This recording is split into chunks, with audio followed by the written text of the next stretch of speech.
नमस्कार, आप सभी को बात करेंगे आज उत्तर प्रदेश यूपी की सबसे बड़ी काम की महत्वपूर्ण खबरें।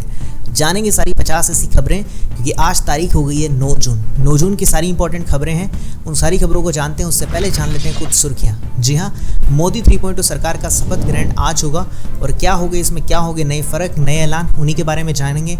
यूपी में क्यों हारी है भाजपा, उसके 5 ऐसे मुख्य कारण, वो भी आपको बताएंगे। उसी के बाद बताएंगे पीएम नरेंद्र मोदी की शपथ में क्या 5 इंपॉर्टेंट ऐसी चीज़ें हैं जो खास होने वाली है।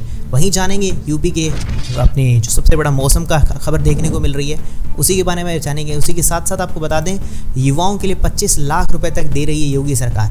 तो क्या कैसे मिलेंगे 25 लाख आपको, वो भी बताएंगे। शुरू करते हैं सारी खबरों को विस्तार से। पहली खबर की तरफ बढ़ेंगे, उससे पहले वीडियो को लाइक जरूर से कर दीजिए। मोदी 3.0 सरकार का शपथ ग्रहण आज। जानिए मंत्रिपरिषद और मंत्रिमंडल के बीच क्या है फर्क। आपको बता दें, मोदी 3.0 कैबिनेट नरेंद्र मोदी अपने मंत्रिपरिषद के साथ रविवार को शपथ ग्रहण करेंगे। जी हाँ, मंत्रिपरिषद के साथ अपने मंत्री मंडल शब्द का उपयोग भी कई बार मौकों में देखा, आपने सुना होगा। लेकिन क्या है आपको बता दें, मंत्रिमंडल और मंत्रिपरिषद में अंतर क्या होता है, दोनों में क्या डिफरेंस है, थोड़ा सा आपको मैं बता देता हूँ। इनमें यह अंतर होता है कि नरेंद्र मोदी 9 जून को भारत में जो प्रधानमंत्री के रूप में तीसरी शपथ लेने वाले, इस दौरान उनके साथ उनके मंत्रिपरिषद के शामिल होंगे। और मंत्रिपरिषद के साथ ही आपने मंत्री शब्द का कई बार सुना है, लेकिन यह मंत्रिमंडल और इनमें क्या अंतर है। बात करें तो मंत्रिपरिषद मंत्रियों को विभिन्न श्रेणियों में बांटा गया है, जिसमें कैबिनेट है, स्वतंत्र प्रभाव इस प्रकार है। और कैबिनेट मंत्री वो होते हैं, मंत्रिपरिषद उस निकाय का नाम है जिसमें सारे मंत्री रहते हैं, वित्त, रक्षा, गृह, ये सारे मंत्री हैं। ये मैंने आपको थोड़ा ओवरव्यू दे दिया। अब चलते हैं अगली बड़ी खबर की तरफ। पीएम मोदी नरेंद्र मोदी शपथ में क्या होंगे खास। जी हाँ, 5 मिनट में आपको समझा देते हैं क्या ऐसी चीज़ें हैं जो क्या खास देखने को मिलने वाली है, उसी के बारे में आपको बता देते हैं। शपथ ग्रहण में क्या रहेगा खास, आपको बता दें। जो नरेंद्र मोदी जी की प्रधानमंत्री नरेंद्र मोदी जी हैं, उनके राष्ट्रपति भवन में जो बैठक होने वाली है, यानी जो कैबिनेट के सदस्य शपथ लेंगे, इसमें जवाहरलाल नेहरू के बाद लगातार 3 बार प्रधानमंत्री नरेंद्र मोदी हैं जो बने हैं, उनसे उसके पहले अभी तक कोई नहीं बना था। आपको बता दें, पुलिस ने राष्ट्रीय राजधानी को लेकर कुछ जगह पर नो फ्लाइंग जोन घोषित कर दिया है। पीएम नरेंद्र मोदी के शपथ ग्रहण समारोह में भारत के पड़ोसी देश बांग्लादेश, भूटान, श्रीलंका, यहाँ से राष्ट्रीय अध्यक्षों को शामिल होने की उम्मीद है। तो ये काफ़ी बड़ी चीज़ें देखने को मिल रही है। 240 सीटों पर बीजेपी ने जीत हासिल की है। चलिए इसी के बाद जान लें अगली बड़ी खबर। अगली खबर निकल कर आ रही है, यूपी में क्यों हारी भाजपा। सामने आए हैं 5 कारण, आपको बता दें। भाजपा कुछ गलत फैसलों के और विपक्ष की बिछाई विसात पर उलझ कर रह गई। अब लखनऊ से दिल्ली तक समीक्षा दौर शुरू हुआ है। बीजेपी की हार के प्रमुख 5 कारण सामने आ रहे हैं। इनमें से 5 कारण क्या हैं, वो आपको बता दें। बिखरा 2014 में बना अगड़े पिछड़ों का गुलदस्ता, आत्मविश्वास से ले डूबा, मंदिर नहीं बन सका मुद्दा। जी हाँ, मोदी योगी पर ही पूरी निर्भरता, खराब टिकट वितरण पड़ा भारी। हार के 5 फैक्टर है, जातियों पर चला जोर, अति आत्मविश्वास था, जो मंदिर का मुद्दा है वो काम नहीं आया, और वहीं पर योगी मोदी के सहारे बने रहना और खराब टिकट का बंटवारा, ये कारण थे। आपको क्या लगता है इसके अलावा कोई कारण है तो कमेंट्स में बताइएगा। जो न्यूज़ में आया वो मैंने आपको बता दिया। चलिए इसी के बाद जान लें अगली बड़ी खबर। सीएम योगी के इस आदेश से यूपी के बेरोजगारों में जगी उम्मीद। बेसिक के स्कूलों में इतने पद खाली। आपको बता दें, बेसिक शिक्षा विभाग ही सबसे अधिक नौकरी देता है और इसमें पिछले 5.5 साल से कोई भर्ती नहीं आई। आखिर अब दिसंबर 2018 में 59,000 सहायक अध्यापकों में भर्ती आने वाली है। चलिए इसी के बाद जान लें अगली बड़ी खबर। यूपी के वेदर के बारे में। आगरा में हीट वेव का अलर्ट, कानपुर के लिए ऑरेंज अलर्ट, कब मिलेगी गर्मी से राहत।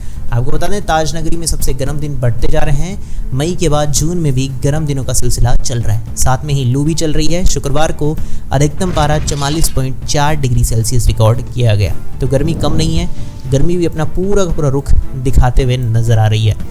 चलिए इसी के बाद जान लें अगली बड़ी खबर। खतौनी को लेकर सीएम योगी का महत्वपूर्ण आदेश।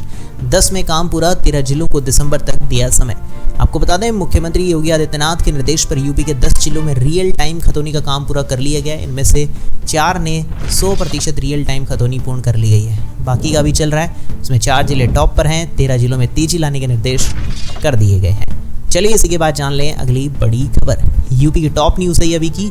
सीएम योगी मंत्रियों के साथ कर रहे हैं मंथन। अखिलेश ने भी बुलाई है सांसदों की बैठक। देखते हैं क्या होता है इसके अंदर। लोकसभा चुनाव के नतीजे आने के बाद सीएम योगी ने अपने शनिवार को मंत्री परिषद की बैठक बुलाई। सपा अध्यक्ष अखिलेश यादव ने भी पार्टी मुख्यालय पर नवनिर्वाचित सांसदों की बैठक बुलाई है। क्योंकि जो लखनऊ में हम बात करें अगर यूपी की, तो यूपी में जो चीज़ हुई है, जो उम्मीद नहीं थी वो हो गया, इसीलिए इसके लिए पूरा अच्छे से विचार किया जा रहा है। उसके साथ ही 2027 में होने वाले विधानसभा चुनाव को लेकर भी बातचीत की जाएगी। चलिए इसी के बाद जान लें अगली बड़ी खबर। सीएम योगी को लेकर आपत्तिजनक टिप्पणी, जौनपुर पर भड़के लोग, दो पक्षों में मारपीट। सोशल मीडिया प्लेटफॉर्म इंस्टाग्राम पर मुख्यमंत्री योगी आदित्यनाथ के खिलाफ आपत्तिजनक पोस्ट और कमेंट ने शुक्रवार को तूल पकड़ लिया। छिंदाभादी गांव में रात दो पक्षों के बीच संघर्ष में लोग घायल हो गए, लेकिन ऐसा नहीं करना है। उधर गांव में तनाव मद्देनजर फोर्स तैनात कर दी गई है। मामले में 4 आरोपियों को गिरफ्तार भी कर लिया गया है। हालांकि अभी हालत गंभीर है और 6 लोगों को जिला अस्पताल में रेफर कर दिया गया। तो ऐसी चीज़ें नहीं करनी है, हमें ध्यान रखिएगा। चलिए इसी के बाद जान लें अगली बड़ी खबर। इस काम के लिए युवाओं को मिलेंगे 25 लाख रुपए। जी हाँ, इसके लिए योगी सरकार दे रही है। यूपी के युवाओं के लिए योगी सरकार कई तरह की योजना चला रही है और इन योजनाओं के जरिए युवा खूब लाभ उठा सकते हैं। ऐसी एक योजना का नाम है स्वरोजगार योजना। ये योजना युवाओं को स्वरोजगार से जोड़ने के लिए शुरू की गई है, यानी कि वो अपना खुद का कुछ रोजगार शुरू कर सकते हैं। इसमें मुख्यमंत्री युवा स्वरोजगार योजना है। जी हाँ, मुख्यमंत्री ग्रामोद्यान रोजगार योजना है। इसका शानदार प्रदर्शन करते हुए नजर आ रही है। यूपी में अब तक 6000 से अधिक युवाओं के छोटे उद्यमों को मुख्यमंत्री युवा स्वरोजगार योजना के अंतर्गत स्वीकृत किया जा सका है। वहीं मुख्यमंत्री ग्रामोद्यान रोजगार योजना के अंतर्गत स्वीकृत 723 इकाइयों में 605 को धनराशि प्रदान की जा चुकी है। ऐसी चीज़ें काफ़ी इंपॉर्टेंट है, आप लोग भी कर सकते हैं, इसका फ़ायदा ले सकते हैं। 7500 यूनिट्स को धनराशि प्रदान करने का लक्ष्य रखा गया है। युवाओं के उद्यम को सपने साकार कर रही है योजना। पात्रता के लिए 18 साल से ऊपर उम्र होनी चाहिए। आपकी उम्र भी है तो इसका फ़ायदा उठा सकें। मुख्यमंत्री युवा स्वरोजगार योजना। चलिए इसी के बाद जान लें अगली बड़ी खबर। मोदी कैबिनेट 3.0 में बढ़ेगी बिहार की हिस्सेदारी, बीजेपी और जेडीयू से रेस में ये नाम। आपको बता दें, मोदी कैबिनेट 3.0 के रविवार को होने जा रहे शपथ समारोह में बिहार से पिछली बार के मुकाबले ज़्यादा मंत्री बनाए जा सकते हैं। बीजेपी और जेडीयू के नाम इस रेस में चल रहे हैं। जी हाँ, ये नाम कुछ देखने को मिल सकते हैं, आने वाले समय में पता चलेगा क्या होगा। लेकिन हाँ, ये कुछ नाम अभी आप बीजेपी और जेडीयू और एनडीए के अन्य घटक दलों से बिहार से आधा दर्जन से अधिक मंत्री बनाए जा सकते हैं। बाकी तो आने वाले समय में ही पता चलेगा। केंद्र की पिछली मोदी सरकार में बिहार के 5 मंत्री थे। देखते हैं बाकी क्या होता है, आने वाले समय में पता चल ही जाएगा। चलिए इसी के बाद जान लें अगली बड़ी खबर। एग्जिट पोल का मामला पहुंचा सुप्रीम कोर्ट। शेयर बाजार में गिरावट को लेकर जांच की मांग। याचिकाकर्ता ने कहा, शेयर बाजार में फिर से अस्थिरता देखने को मिली है। समाचार रिपोर्ट के अनुसार नुकसान 20 करोड़ रुपए का था और इससे फिर से नियामक तंत्र पर सवालिया निशाना खड़ा कर दिया। ये आप सबको पता है कि काफ़ी लोग जब चुनाव हो रहे थे तो उसके बाद जब रिजल्ट आ रहा था उससे पहले सबको पता था कि शेयर मार्केट में कुछ ना कुछ बदलाव देखने को मिलेगा और ऐसा ही कुछ देखने को मिला। इसी वजह से सबको लग रहा है कि शेयर बाजार में जो स्थिरता आई है ये सब चुनाव के कारण आई है या फिर एग्जिट पोल के बाद से जो घोषणा हुई उसमें शेयर बाजार में काफ़ी उछाल हुआ। लेकिन जब वास्तविक परिणाम घोषित किए गए तो बाजार में गिरावट आ गई और इस वजह से नियामक प्राधिकरण और उसके तंत्र पर सवाल उठे हैं। ऐसा चल रहा है। बाकी आपका इसके प्रति क्या विचार, आपको क्या लगता है, ये सही है गलत, कमेंट्स में आप बता सकते हैं। चलिए इसी के बाद जान लें अगली बड़ी खबर।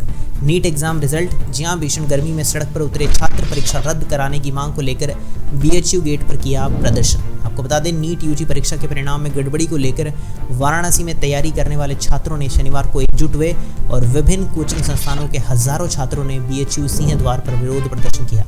आपको पता है, हाल ही में नीट परीक्षा हुई थी, 5 मई को उसका रिजल्ट आया था, अब से कुछ ही दिन पहले, और उसके बाद से काफ़ी अलग चीज़ देखने को मिल रही है। जी हाँ, लगभग 4 जून को नीट यूजी का रिजल्ट जारी हुआ था। नतीजों के सामने आने के बाद छात्र काफ़ी नाराज हैं। छात्रों ने मांग की है कि परीक्षा रद्द की जाए और दोषियों के खिलाफ कार्रवाई हो। पेपर लीक की बातें चल रही है, लेकिन पेपर लीक के आरोपों को एनटीए ने पूरा का पूरा खारिज कर दिया, यानी कि नेशनल टेस्ट एजेंसी ने मना कर दिया।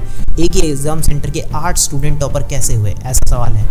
जी हाँ, एक ही एग्जाम सेंटर के अंदर 8 स्टूडेंट ने टॉप किया है और आपको बता दें 6 छात्रों ने 720 में से 720 अंक हासिल किए हैं। ठीक है, 8 से 6 छात्रों में, और जबकि 2 ने 719, 718 तक अंक प्राप्त किए हैं। अभी कैसे हुआ है, क्या हुआ है, कोई नहीं जानता, लेकिन सवाल ये उठ रहा है 718, 719 मार्क्स आना संभव है। स्टूडेंट्स का तरह है कि नीट का पेपर 720 नंबर का होता है, हर सवाल 4 नंबर का होता है और गलत उत्तर पर 1 अंक की नेगेटिव मार्किंग होती है। अगर कोई परीक्षार्थी अब सभी सवाल सही करता है तो उसके पूरे 720 नंबर आएंगे, और अगर एक सवाल छोड़ देता है तो उसके 716 अंक आएंगे। वहीं अगर एक सवाल गलत करता है तो उसके 715 अंक आएंगे, और ऐसे में 718 और 719 जो 19 अंक हासिल करना है वो असंभव है। 720 के बाद किसी के 715 और 16 अंक नहीं आ सकते हैं, ऐसा उनका कहना है। बाकी आपको क्या लगता है, ये सही है, किसी तरह से हो रहा है, आप कमेंट्स में एक बार मुझे बता सकते हैं। चलिए इसी के बाद जानेंगे नीट के बारे में ही। नीट रिजल्ट फिर से जारी होगा या परीक्षा दोबारा होगी, एनटीए ने किया फैसला। जी हां, नीट रिजल्ट की जांच की मांग के बीच एनटीए ने प्रेस कॉन्फ्रेंस कर कहा पेपर लीक नहीं हुआ है। एनटीए डीजी सुबोध कुमार ने कहा कि शिकायतों के निपटारे के लिए एक कमेटी बनाई गई है, ऐसा उन्होंने कहा है। बाकी देखते हैं आने वाले समय में इसके लिए क्या होता है। पेपर 23 लाख से ज़्यादा बच्चों ने दिया था, जिसमें 4750 सेंटर थे, और अभी देखते हैं क्या होता है, जिसमें 6 सेंटर का मामला देखने को हो रहा है। पेपर लीक के आरोप पर अधिकारियों ने कहा सोशल मीडिया पर जो पेपर आया वह पेपर शुरू होने के बाद आया था।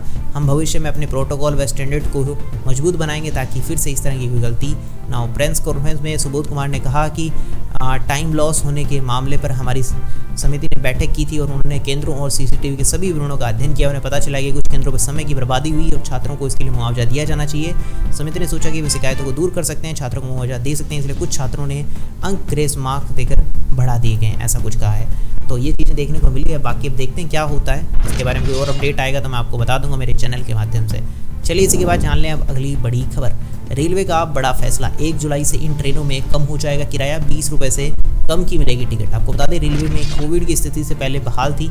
1 जुलाई से यात्रियों को पुराना किराया यानी कि 10 रुपये ही देने होंगे। कोविड काल में 0 नंबर से ट्रेनों को स्पेशल ट्रेन का दर्जा देकर किराया दिया गया था। जी हाँ, आप देख सकते हैं ट्रेनों में कहाँ से कहाँ क्या है, ये नंबर है पुराने, नए नंबर ये हैं।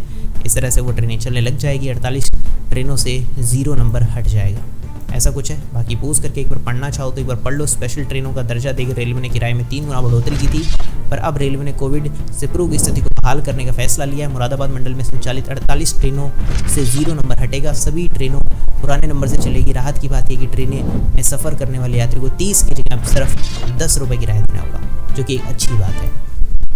पैसा बच रहा है, अच्छी बात तो होनी ही होनी है। चलिए इसी के बाद जान लेते हैं अगली बड़ी खबर। रेल यात्रा कोविड के समय के बंद, पैसेंजर ट्रेन जुलाई में शुरू हो जाएंगी, पुराना नंबर होगा, किराया भी कम हो जाएगा। जैसे मैंने आपको क्लियर कर दिया है, पोज करके पढ़ना चाहो तो एक बार पढ़ लेना।